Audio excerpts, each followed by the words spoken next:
orang itu cara berpikir nuruti nafsu, itu yang bahaya. Makanya Quran kritik ara'aita man ittakhadha ilahahu hawa. Orang yang cara berpikir itu nuruti hawa nafsu. Kalau zaman Nabi, zaman sahabat, zaman ulama, itu enggak seperti itu. Sehingga cara berpikir itu mudah. Makanya kata Nabi, absyiru ya ma'syaral muslimin, kata. Kamu harus senang ya ma'syaral muslimin. Allah sekarang buka pintu langit yang sebelumnya enggak pernah dibuka. Dan Allah yubahi bikum malaikatah. Dan Allah membanggakan kamu kepada para malaikat. Kenapa? Umatnya Muhammad, umatnya Rasulullah Muhammad SAW, itu kalau sampean kepengen mati setiap saat itu baik, itu resepnya gampang kata Nabi. Addu faridotan wantadzoru ukhra. Jadi Allah memberitahu, ya Muhammad, umatmu ini luar biasa. Jadi misalnya tadi kita sholat subuh, ditanya, Bahak kamu sekarang ngapain? Nunggu sholat duhur ya. Setelah sholat duhur ditanya lagi, nunggu apa asar. Sehingga faman kanat hijratuhu ila wa rasulih fa hijratuhu ila wahi. Jadi kalau ya sudah ini tak ijazahkan. Kalau setelah sholat subuh nunggu apa? Duhur. Setelah duhur nunggu. Sehingga ketika kita mati itu statusnya penunggu sholat. Tapi kamu kan enggak miskin. Kenapa? Penunggu kaya. Nah, itu enggak masuk surga itu. Penunggu kemapanan. Berarti kan menunggu sesuatu yang seleranya nafsu. Beda kalau penunggu sholat.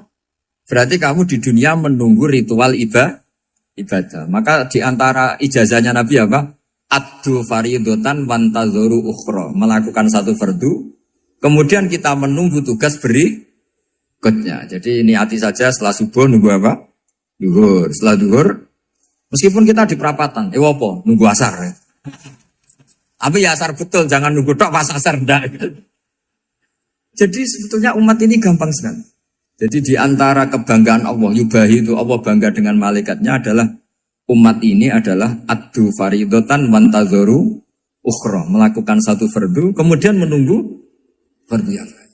Dari mengkhidmati kampus, ingin mengkhidmati masyarakat. Dari satu masyarakat lokal Semarang menjadi sampai sekarang, sampai Banjarmasin, Unisula mau bikin kampus di sana, terus gitu. Dari satu tugas ke tugas yang lain.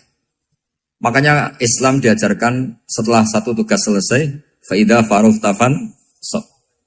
Jadi sehingga hidup kita itu dinamis. Dari satu kebaikan menunggu kebaikan lain, dari satu kebaikan menunggu. Sehingga hidup kita ngapain? Nunggu satu kebaikan. Ini sudah masuk faman kanat hijratuhu ila wa rasulih, fa hijratuhu ila wahi wa rasulih. Sehingga bayangkan kalau kita direkam Allah, Gusti kula ampun mati nak dereng sugih. Wis melarat puluhan tahun. Sakit, nunggu sesuatu sing sifatnya nafsu, kok pengen sugih. Sugih tok aja cukup. Tahu buruh wong sing tahu ngenyek ndekne lho, itu kan urung-urung wis dendam. Saya belum mau mati sebelum kaya dan buruhkan orang yang pernah melecehkan saya. Wis ngono akhirnya mati urung sugih. Berarti wis fakir matine hasud. Mau itu ngenes dunia akhirat kan kira-kira seperti itu. Kamu santai aja kalau fakir berarti meringankan hisab karena ada banyak harta. Yang mau dihisab papanya, enggak punya apa-apa. Jadi saya mohon sekali ya, Islam itu mengawal kebahagiaan.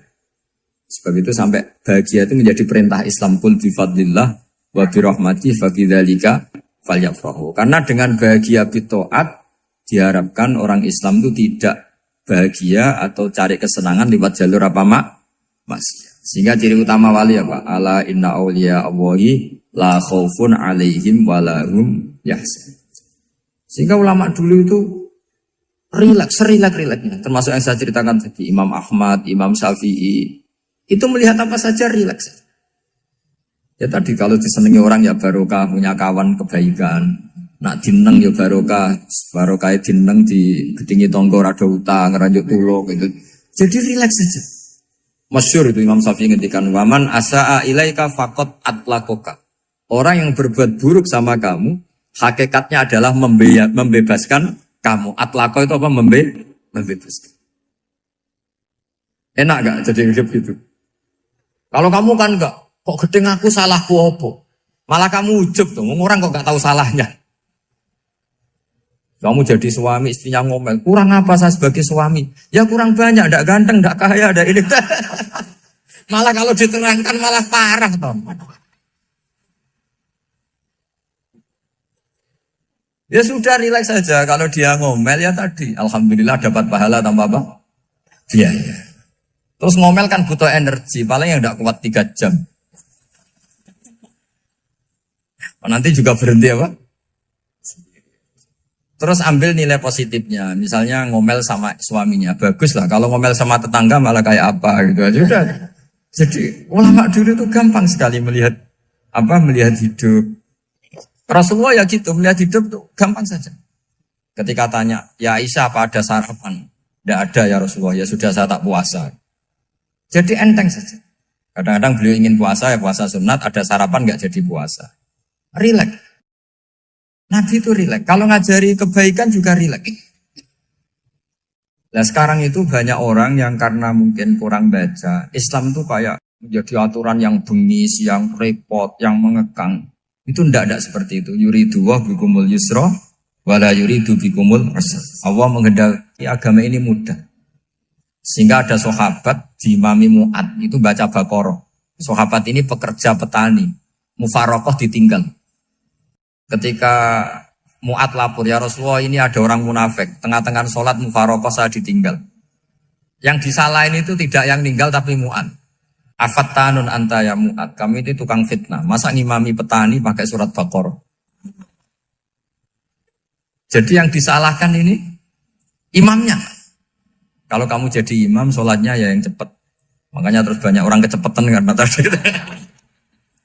Jadi Nabi itu enteng sekali. Jadi apa ya? Nabi itu beda dengan yang kita bayangkan beda. Nabi pernah ngaji di masjid, kemudian ada tetangga lewat pakai cangkul ke kebun. Semua sahabat gerutu. Ini orang tidak benar. Ada Nabi ngaji ditinggal saja ke kebun tidak ikut ngaji. Jawabannya Nabi tidak. Itu bagus itu ikut sunnah saya. Kenapa ya Rasulullah? Dia kerja nyari halal. Dan untuk menghidupi keluarganya itu juga ajaran saya. Sehingga yang ngaji ya ajarannya Nabi, yang nggak ngaji karena kerja mencukupi keluarga juga ajarannya Nabi. Segampang itu. Oh, kalau kayaknya kamu kan, wes gak roh akhlak kan gitu. Nabi rileks saja Nabi. Sampai bisa lihat itu di bab Fadhailul Kasbi.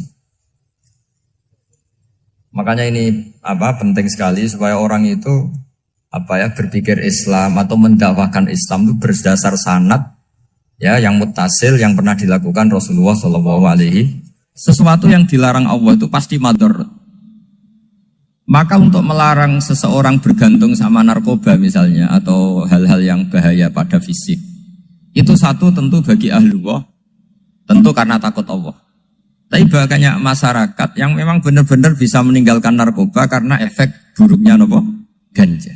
Bahwa itu mengakibatkan sakau, mengakibatkan tidak sadarkan diri, mengakibatkan kebangkrutan ekonomi macam-macam.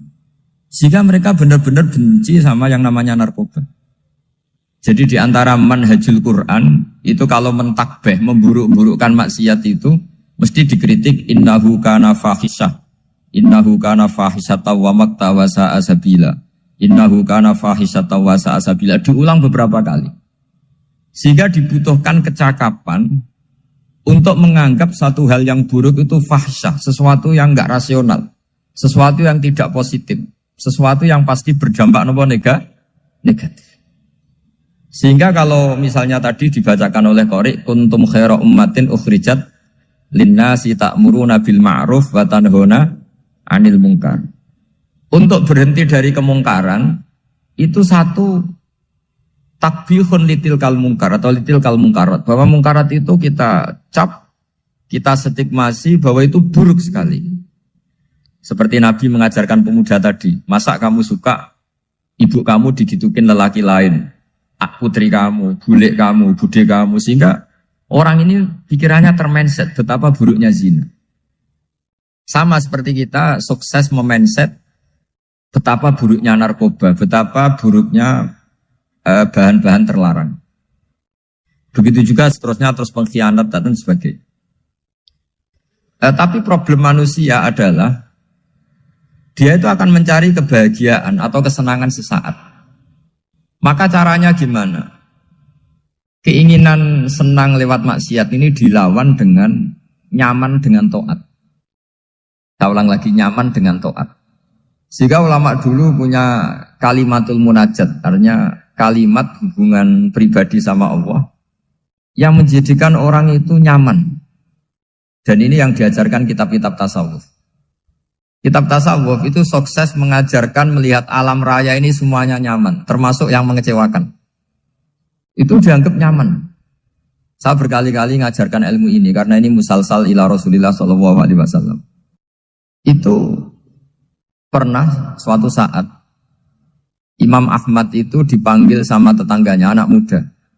Tentu Imam Ahmad ini orang yang sangat soleh, sangat waroi, sangat tunduk sama perintahnya Allah dan Rasul. Pemuda tadi manggil, ya Ahmad, datang ke rumah saya. Imam Ahmad datang. Setelah sampai ke pemuda tadi, sudah pulang lagi, saya tidak butuh kamu. Pulang lagi.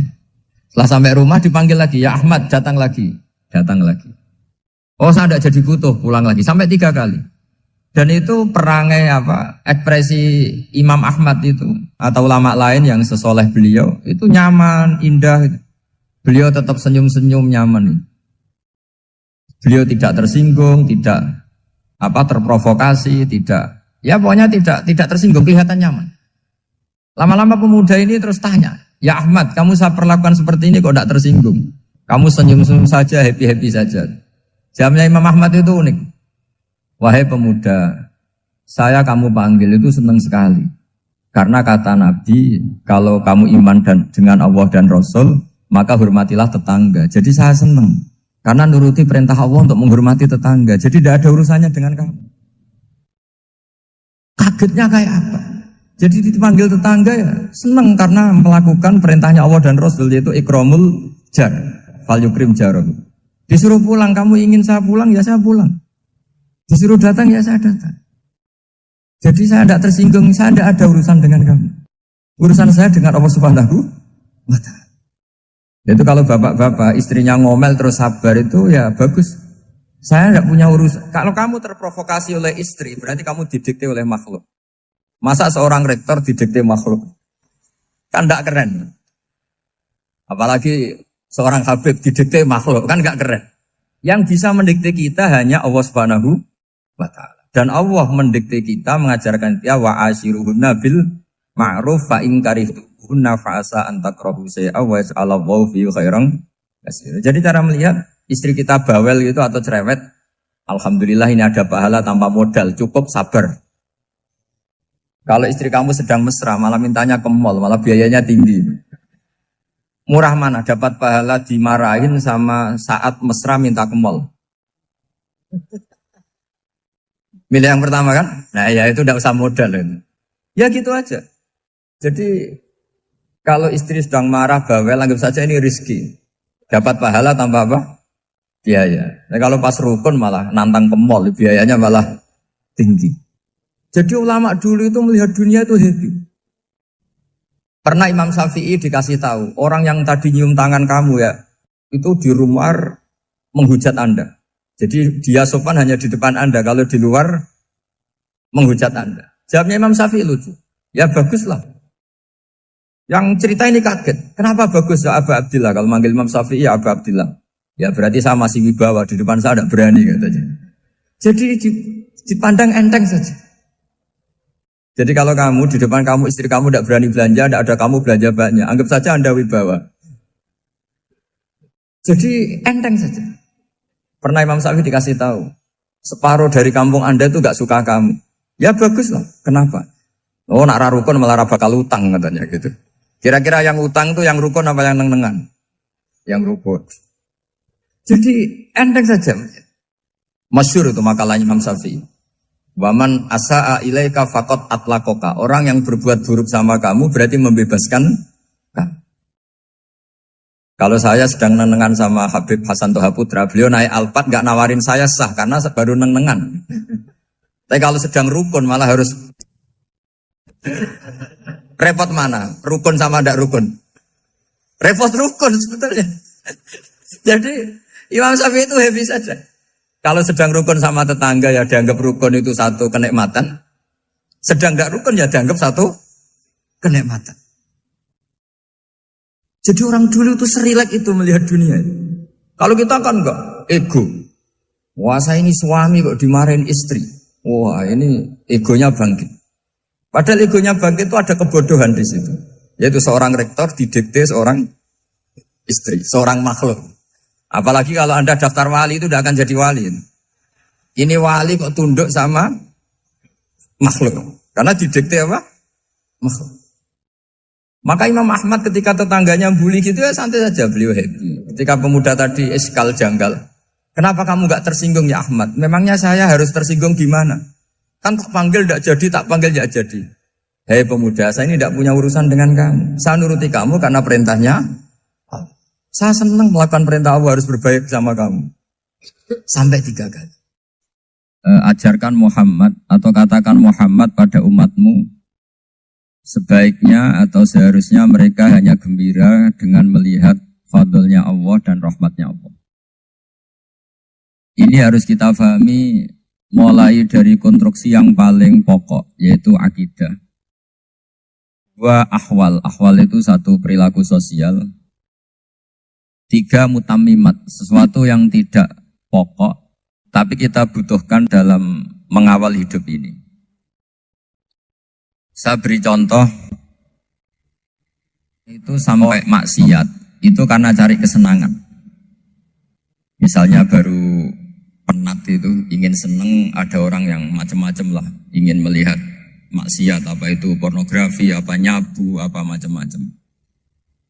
Itu sebetulnya agama punya konsep yang luar biasa, yaitu seharusnya seseorang itu gembira. Gembira dengan ketaatan. Lalu pertanyaannya caranya gembira gimana?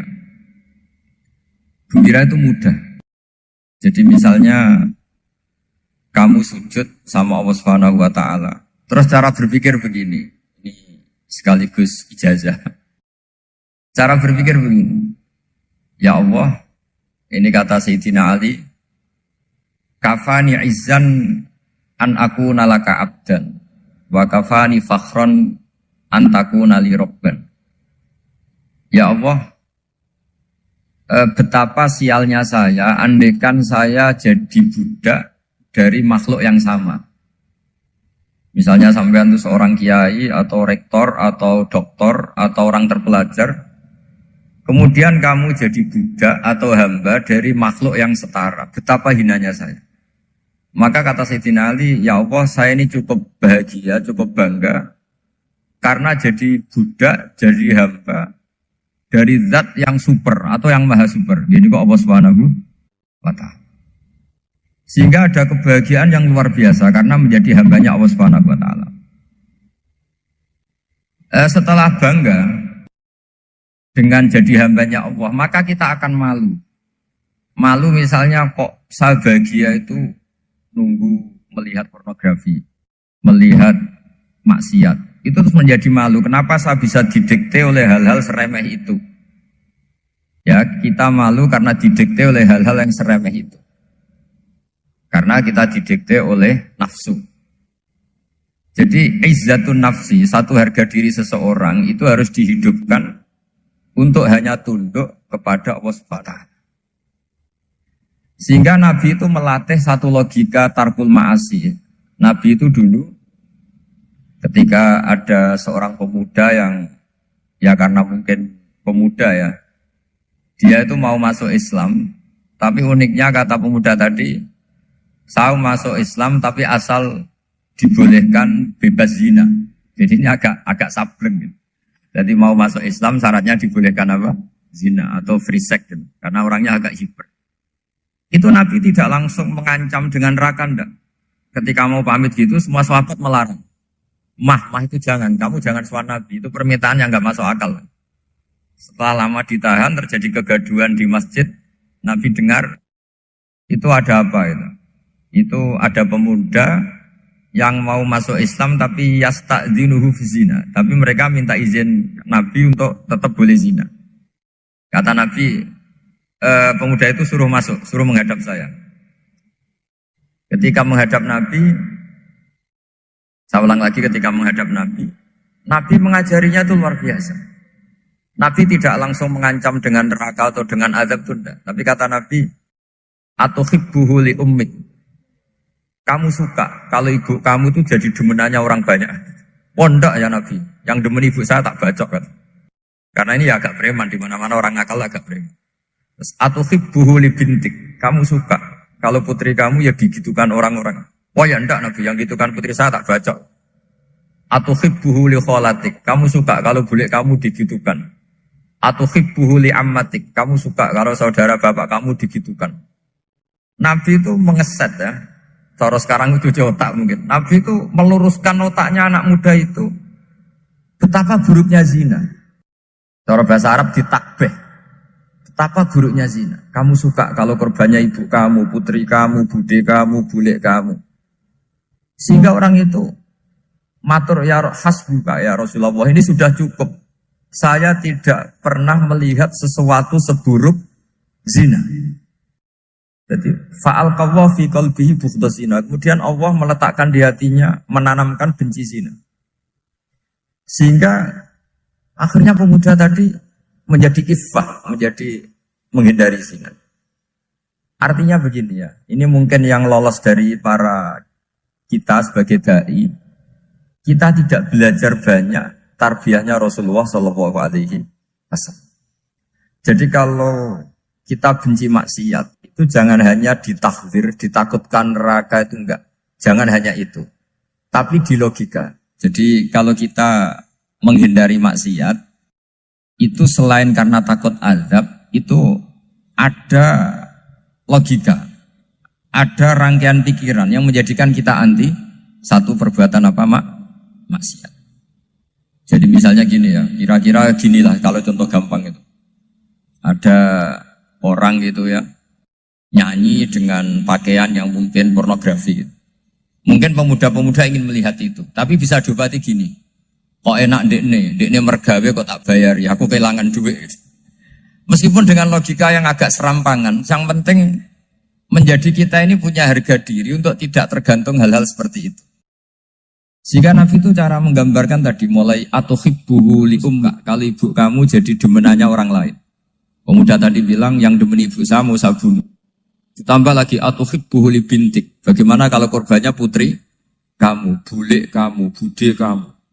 Sehingga terus si pemuda tadi betapa buruknya zina. Betapa murahnya zina. Akhirnya pemuda tadi al-qawwa fi qalbi bughda zina. Terus kemudian pemuda tadi itu sangat membenci dengan apa? Berzina. Nah, pikiran-pikiran seperti ini harus kita tanamkan. Harus kita tanamkan supaya orang itu benci melakukan maksiat karena satu memang takut sukhtuwah, takut dibendu Allah atau dibenci Allah. Dua, memang logika kita mengarahkan tidak maksiat. Saya beri contoh ya betapa pentingnya mindset ya, cara berpikir. Orang itu menjadi kikir itu karena nganggap hidup itu lama dan uang itu penting. Kalau zaman Nabi itu sederhana kalau melihat hidup ini. Pernah suatu saat Nabi itu punya jatah makan. Karena Nabi itu hidupnya juga pas-pasan. Jadi Nabi itu unik. Beliau di satu sisi kaya raya. Bisa ngurmat Abu Hurairah, Ammar, Suhaib. Ashabu Sufa itu dirawat Nabi semua. Itu kan kaya, bisa merawat sekian orang. Tapi di sisi yang lain untuk pribadinya beliau miskin. Kadang nggak bisa makan hari itu. Tapi di saat yang sama bisa merawat Ahlus Sufa. Jadi keliru kalau orang hanya cerita Nabi itu miskin, untuk makan dirinya aja susah. Itu keliru. Kelirunya kalau tidak diteruskan, tapi Nabi mampu menghidupi ahli sufah. Singkat cerita jatah makannya Nabi itu dikasihkan orang ketika Nabi tanya, ya Aisyah, makanan jatah saya di mana? Oh ya Rasulullah, tadi ada orang minta tak kasihkan, maka makanan itu habis. Apa kata Nabi? Kamu salah Aisyah. Yang kamu kasihkan itu justru yang masih. Ya yang kamu kasihkan itu justru yang masih. Sehingga Nabi menganggap, makanya Nabi terus ngendikan, ya kalau mukhatabnya lelaki ya kira-kira begini. Wahallaka min malika illa ma akalta fa'afnaita walabista fa'ablaita. Terus tanya wa tasaddaqta fa'abqaita kata Nabi. Harta kamu ya kamu makan kemudian ke WC jadi kotoran atau punya pakaian mewah nanti rusak.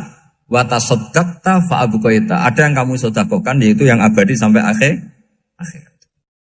Sehingga banyak pengusaha yang mencintai saya setelah tak ajari hadis itu. Misalnya punya uang 1 miliar karena dia spekulan atau pedagang rawan bangkrut, disedekahkan ke masjid 50 juta, yaitu yang abadi. Jadi kalau suatu saat bangkrut, dia masih punya uang 50 juta di akhirat.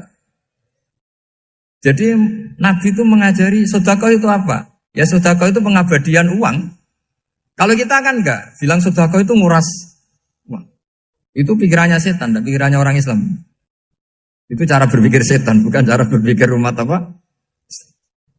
Sehingga Sayyid Ali Zainal Abidin itu kalau ada orang minta, kemudian beliau ngasih, itu beliau bilang gini, marhaban biman hamala zati ilal akhirah.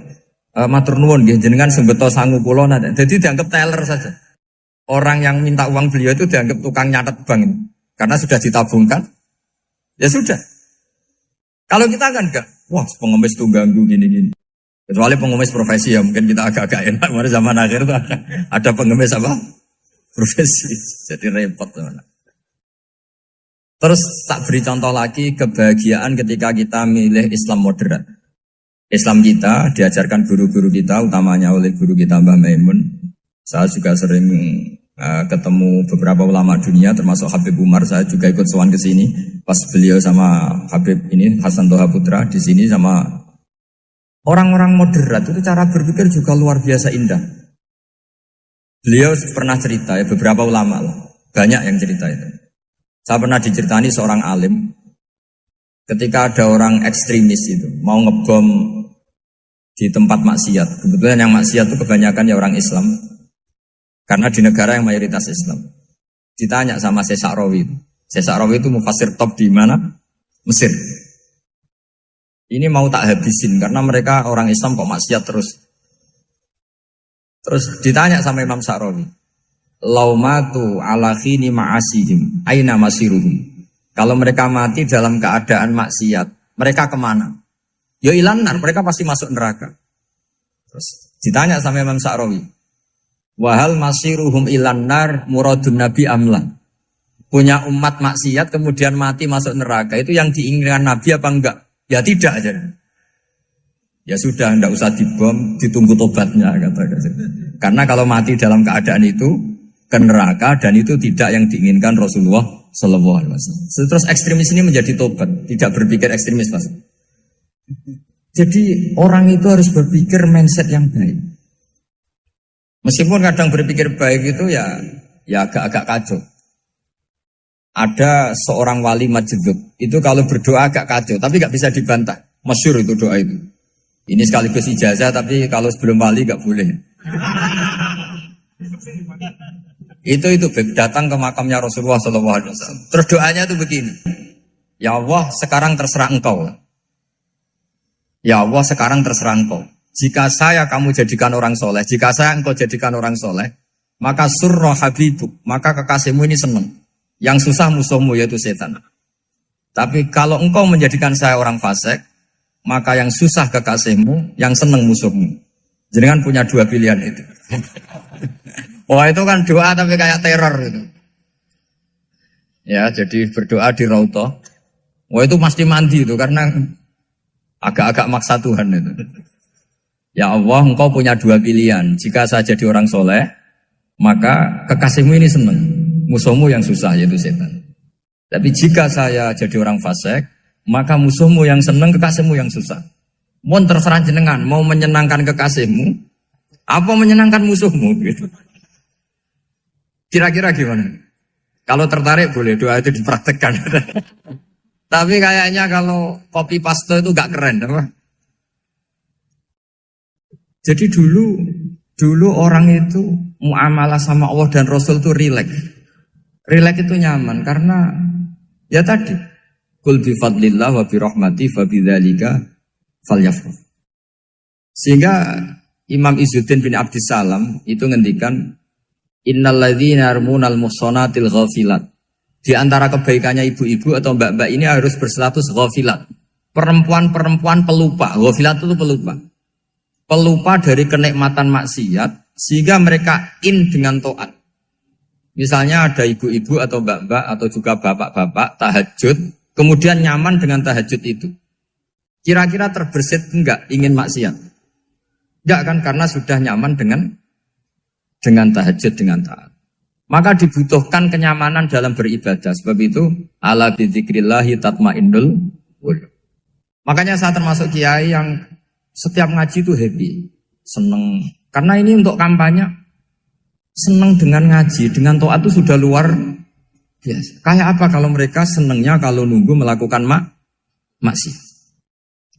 Jadi termasuk bentuk perlawanan kita terhadap maksiat adalah usahakan kamu tuh bahagia, senang dengan taat. Istiqnas billah, mu'anasah billah, farah billah, itmi'nan tumaknina billah. Sehingga ini mencukupkan kita tidak berkebutuhan maksiat. Meskipun kita ya manusia, pasti suatu saat atau sudah pernah maksiat. Serasa diceritakan lah, ini gue semesti gitu. Lah orang-orang dulu itu orang yang sukses mengelola bahagia ma'allah wa billah walillah. Jika wali-wali dulu itu jadi wali itu tidak mesti karena ibadahnya banyak, itu enggak. Mereka orang yang ibadahnya itu biasa. Biasa-biasa sekali. Ulama-ulama dulu ibadahnya biasa sekali. Tapi qulubuhum ma'allah, hatinya itu ma'allah. Itu ada seorang wali itu jadi wali, Umar bin Abdul Aziz yang dikenal khamisul khulafa. Khulafa. Di luar khulafa Ar-Rasyidin 4, di antara yang soleh adalah siapa? Umar bin Abdul Aziz. Itu ketika mau meninggal, itu senangnya bukan main. Itu semuanya nangis, beliau senang. Terus tanya, kenapa kamu senang? Memangnya saya kalau mati itu kemana aja? Ila khairi madhubin ilah, kezat terbaik. Dibang urip mbek kowe bulet atau mbek arhamur rahimin gitu. Yaitu Allah Subhanahu. Jalaluddin Ar-Rumi ketika mau meninggal itu muridnya nangis semua, beliau marah. Kamu harusnya pesta karena saya mau ketemu kekasih saya, malah kamu tangisi, goblok sekali kamu katanya. Jadi orang-orang dulu itu luar biasa.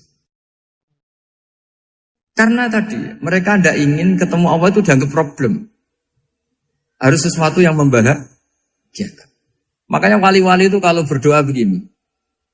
Wa khairu ayyami yauman alqa fih, dan jadikan hari terbaikku adalah hari ketika saya ketemu engkau ya. Pernah dengar doa itu? Wa khairu ayyami yauman alqa fih, dan hari terbaikku adalah hari saat ketemu engkau. Aman kan enggak? Sampai mati ku wedi.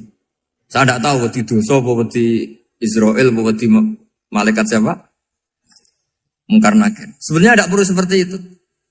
Karena cara pandang Nabi itu ini bisa dipraktekkan. Kalau kamu orang baik, mati artinya apa? Ya baik. Karena husnul khotimah. Kalau kamu orang yang buruk, itu kata Nabi, anggap saja mati itu akhir dari keburukan kamu. Nah, aku urip terus, malah maksiat terus. Maka Nabi itu kalau ngajari kita berdoa gini, Allah maj'alil hayata ziyadatan li fi kulli khairin wal mauta rohatan li min kulli syarri. Ya Allah, kalau saya hidup, ya anggap saja ziyadah fi kulli khairin, berpotensi nambahi kebaikan.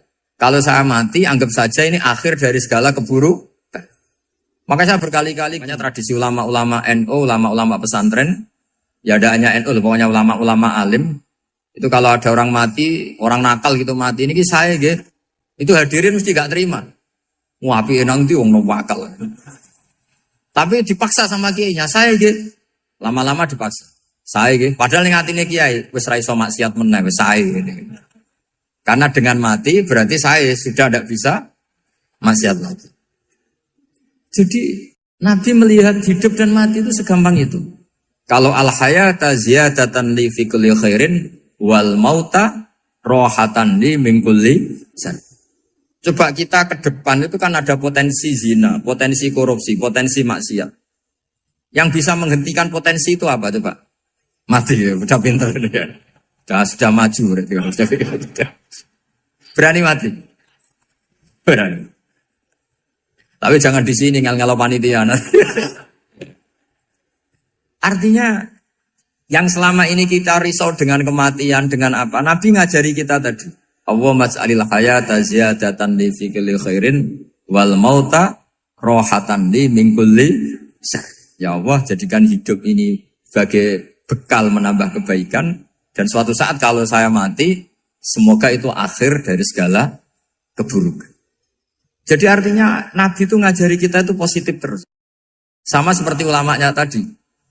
Nak lagi rukun mbek tonggo ya sanggep ae kanca keapian.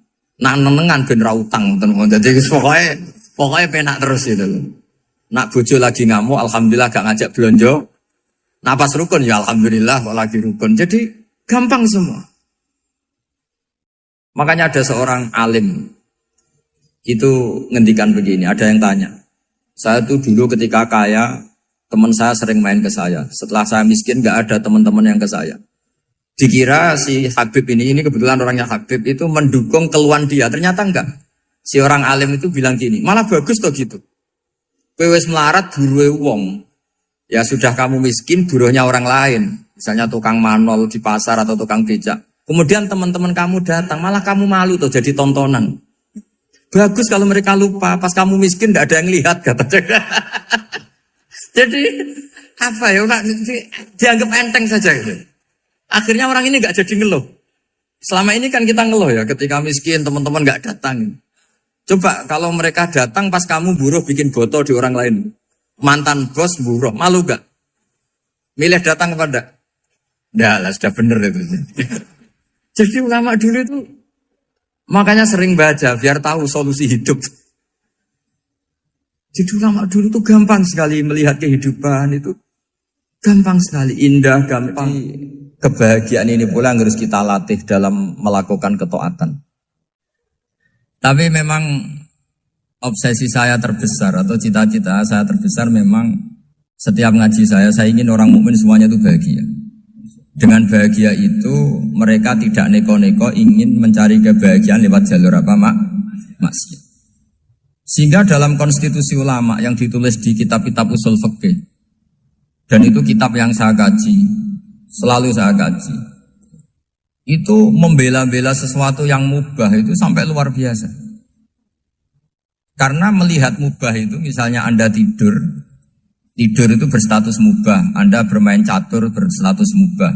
Anda rileks sama teman jagongan semalam dengan teman rektor atau dosen atau yayasan itu melihatnya bukan mubah tapi tarkul maksiyah. Misalnya saya semalaman asik musamarah itu jagongan malam sama Habib Toha Al-Munawwar. Itu awang ngitungnya bukan, wah ini jagungan ngalor ngidul tidak penting tuh enggak. Malam itu bahak tidak ke dugem, tidak ke tempat maksiat. Sehingga ada ulama yang mengatakan mubah itu enggak ada. Saya ulang lagi, mubah itu enggak ada. Kan umumnya ulama bagikan wajib, ya kan, haram itu. Terus diantaranya mubah, sunat, makruh. Ada ulama yang mengatakan mubah itu enggak ada. Kenapa logikanya begini? Itsma min mubahin illa wa yatahaqqaqu bihi tarku haramimma. Karena tidak ada mubah yang Anda lakukan kecuali saat itu pasti ditinggalkannya sebuah keharaman. Misalnya Anda sedang jagungan sama istri di luar, di rumah, asik di rumah semalaman. Mungkin bahas hal-hal yang ringan. Mungkin melihat sinetron atau apa yang ringan. Tapi di situ terjadi Anda meninggalkan ke tempat-tempat maksiat. Sekarang ninggal maksiat itu wajib apa mubah? Wajib. Padahal Anda sedang melakukan mubah. Nah itu dicatat oleh Allah itu tarkul haram, meninggalkan keharam. Jika masyhur dalam cerita wali-wali itu, Abu Yazid yang seperti itu ibadahnya pernah tanya, ya Allah lalu yang makomnya orang seperti saya siapa? Karena beliau semalaman ibadah terus. Sama Allah dijawab, ya yang tidur di pinggir kamu itu. Abu Yazid, loh kok bisa ya Allah? Dia kan tidur terus.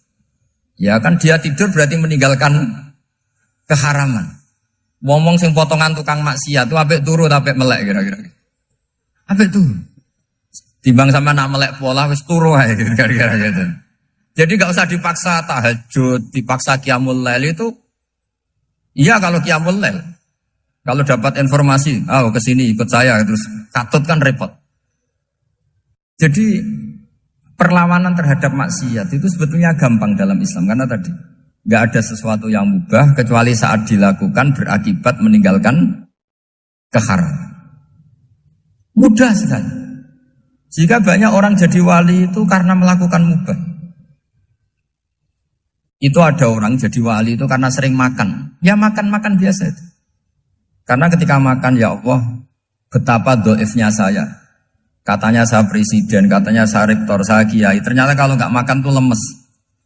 Apa hebatnya makhluk yang bergantung makhluk yang lain, yaitu makanan. Nah karena seperti itu terus dia al-laja ilallah, terus dia sungkeman ning Allah. Betapa lemahnya saya. Sebab itu ketika Quran mengkritik dan dengan tanda kutip kemungkinan Tuhannya Isa bin Maryam, itu ngeritiknya sederhana Quran itu. Mal masih ibnu Maryam illa rasul qad khalas min qablihir rusul wa ummuhu siddiqah kana yaqulanit ta'am. Isa itu tidak Tuhan, wong dia makan. Kamu kebayang enggak misalnya punya Tuhan, wah tadi Tuhan mampir ke rumah saya, dia lemes. Setelah tak kasih makan sehat lagi gitu. Itu kan enggak kebayang. Tapi Tuhan marung di rumah saya, lemes tak gratisin, kayaknya enggak punya uang gitu. Setelah makan wah gairah lagi. Kebayang enggak punya Tuhan seperti itu. Sehingga Quran kalau gojlok sederhana, karena yakulanit ta'am. Sehingga wali-wali itu kalau makan itu sadar lemahnya dirinya, betapa dirinya tergantung makanan. Sesuatu yang tergantung itu artinya tidak hebat, tidak Tuhan. Jadi untuk menjadi wali, untuk menjadi dapat ridhonya Allah itu sebenarnya sederhana. Termasuk ada cara jadi wali yang agak kacau, tapi ini ya benar, asal niatnya benar. Misalnya Unisula besar, ya kurang besar lagi. Kita sudah punya uang, kurang banyak uang lagi. Itu Nabi Ayub, itu kan seorang nabi. Pernah diuji, oh ini ada di Sahih Bukhari. Nanti kamu tanya, hadisnya Sahih enggak? Ini ada di Sahih Bukhari. Kadang orang kota itu aneh.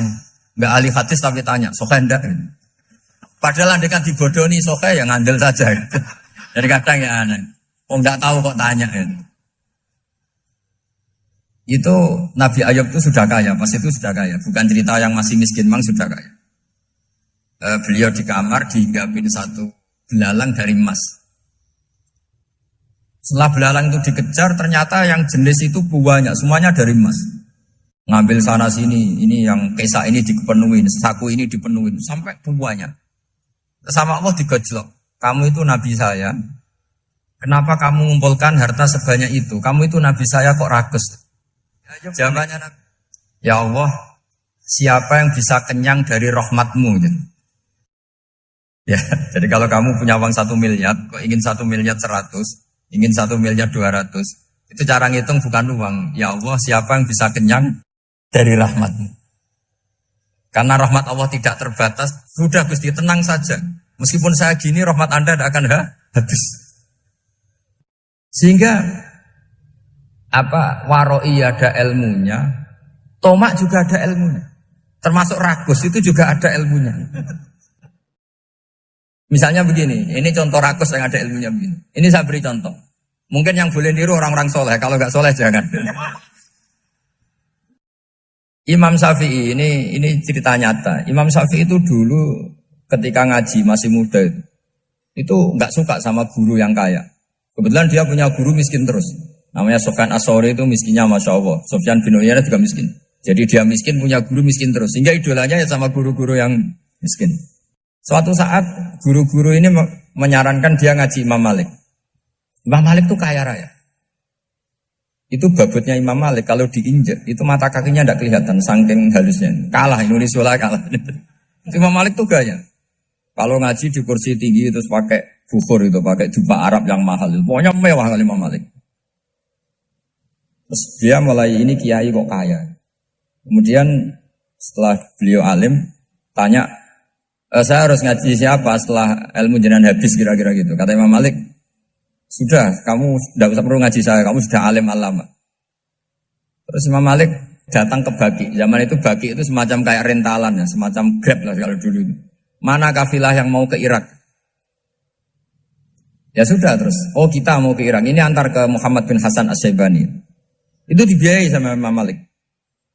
Grabnya ya dibayarin, itu kafilahnya itu ya dibayarin. Imam Syafi'i disangoni surrotan min dhahabin. Jadi satu kepes uang dikasihkan. Itu pernah tak hitung semurah-murahnya itu sekitar 60 juta. Imam Syafi'i mulai mikir, kiai yang saya kritik lomo, sing kiai miskin tak puji, gak pernah ngamal kan, tentu orang miskin. Setelah datang ke Muhammad bin Hasan As-Syaibani, beliau itu pakar usul fikih, muridnya Abu Hanifah. Beliau al-usuli, pakar usul fikih. Itu Muhammad bin Hasan As-Syaibani itu kalau ngitung emas, itu di ruang tamu. Uangnya miliaran, emasnya banyak. Dari kota ini dipindah ke kota ini. Mas, kalau ngitung di ruang tamu. Bukan di kamar, di ruang tamu. Imam Syafi'i tambah kaget. Imam Malik kayak gitu sudah saya soal, malah ini kaya raya. Setelah Imam Syafi'i kelihatan kaget, digojlok sama Muhammad bin Hasan Asyibani karena beliau senior. Atak jabu min hadza, kamu aneh melihat ini? Iya. Kenapa? Ulama kok kaya raya. Terus kata Muhammad bin Hasan, ya sudah, uang ini tak kasihkan orang-orang fasik, binti gue demenan, gue nyabu, gue macam-macam. Oh jangan, nanti dipakai maksiat. Pun jenengan mau sing suka. Semenjak itu Imam Syafi'i rubah. Jadi kalau kampus ini ingin akreditasi A, ingin mulia, ingin apa, kamu ridho kalau yang punya prestasi seperti itu adalah orang-orang fasik. Ridho enggak? Enggak kan? Maka didoakan ini. Nah itu namanya berpikir secara usuli. Kamu jangan hanya nuruti karena berpikir waroi terus kamu benci kekayaan. Bukan, tidak bisa seperti itu. Karena pangkat dan kekayaan ketika dikelola secara kesolehan maka akan menjadi energi positif yang luar biasa. Semenjak itu Muhammad bin Hasan Asyibani berhasil mendidik Imam Syafi'i. Sampai akhirnya keterusan Imam Syafi'i berpendapat kalau orang Islam bisa bikin rumah tingkat kok punya rumah reok itu haram. Akhirnya keterusan. Kalau bisa jadi bupati kok jadi ketua RT juga haram. Karena al-Islam ya'lu wala yu'la alaih. Islam itu luhur bukan bisa diluhurin. Sehingga rata-rata orang Syafi'iyah termasuk kiai-kiai Indonesia itu rata-rata ya agak-agak politikus. Ya agak-agak kedonyan, mungkin sebagian kedonyan tenan gitu.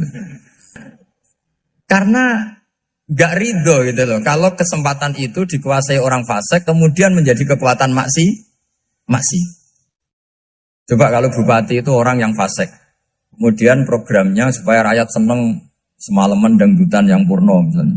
Supaya rakyat seneng dibolehkan dugem, dibolehkan judi. Tapi kalau yang jabat orang soleh kan ada beberapa perda yang menolak penyakit apa? Masyarakat. Jadi kamu jangan melihat bahwa kepangkatan ini hanya sebagai alat korupsi, alat otoriter, enggak. Asal kena orang soleh, maka ini menjadi energi kesolehan atau energi positif. Sebab itu ketika Allah muji para nabi yang soleh, diantaranya disifati apa? Faqad ataina ala Ibrahim al-kitab wal hikmata, terus ayat wa atainahum mulkan azim. Dan Nabi Ibrahim dan keluarganya tak kasih kerajaan yang besar. Nah sekarang masih banyak orang yang cara pandang ngapain bikin unisula yang megah, ngapain berambisi punya akreditasi A dan sebagainya. Menyoal seperti itu salah secara usul fikih. Karena secara usul fikih kesempatan yang baik tentu harus diperjuangkan oleh orang-orang yang soleh. Karena ini supaya jadi otoritas yang positif. Itu dulu ada latihannya. Jadi orang dulu itu gampang sekali ketika milih miskin ditanya, kenapa miskin? Saya ingin hisab saya ringan. Tapi ketika mereka kaya, yang soleh, supaya harta ini tidak dipakai orang yang nanti dipakai maksiat. Kita misalnya orang soleh mau pangkat, karena kita ada ridho, kepangkatan itu dipegang orang maksiat, kemudian menjadi energi maksiat. Begitu juga seterusnya. Maka ulama dulu itu rileks.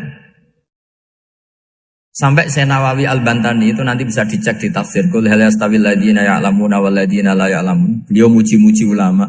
Kemudian ada seorang yang agak hasud mungkin. Tanya begini. Hebatnya ulama itu begini-begini. Terus ditanya, tapi kenapa kita sering melihat ulama ngantri proposal di rumahnya bupati kan? Sementara bupati enggak pernah datang ke ulama ngaji ihya. Jawabannya Imam Nawawi itu unik. Ya karena ulama itu tahu gunanya uang, sehingga nyari uang untuk pondok, untuk masjid. Sementara bupatinya tidak tahu gunanya ilmu, maka tidak pernah ngaji. Jadi ya ringan saja. Jadi ya sudah seperti itu. Jadi kalau ada ulama kedonyan, anggap saja karena tahu gunanya uang. Jadi kenapa ulama ngantri di kabupaten, bukan bupati ngantri di ulama? Jawabannya karena ulama tahu gunanya uang, sementara bupatinya nggak tahu gunanya ilmu. Kira-kira gitu lah. Ada ustadz tidak ganteng, kesensem rondo cantik, karena tahu gunanya ustadz itu. Artinya tahu gunanya kalau saya nikah nanti punya anak jadi gus, karena kan dia kiai gitu. Tapi rondone raro gunanya dia karena miskin gitu. Jadi ulama dulu itu rileks. Rileks menafsirkan apa saja itu rileks, termasuk saat terpojok. Itu rileks. Karena semuanya dianalisis pakai ilmu.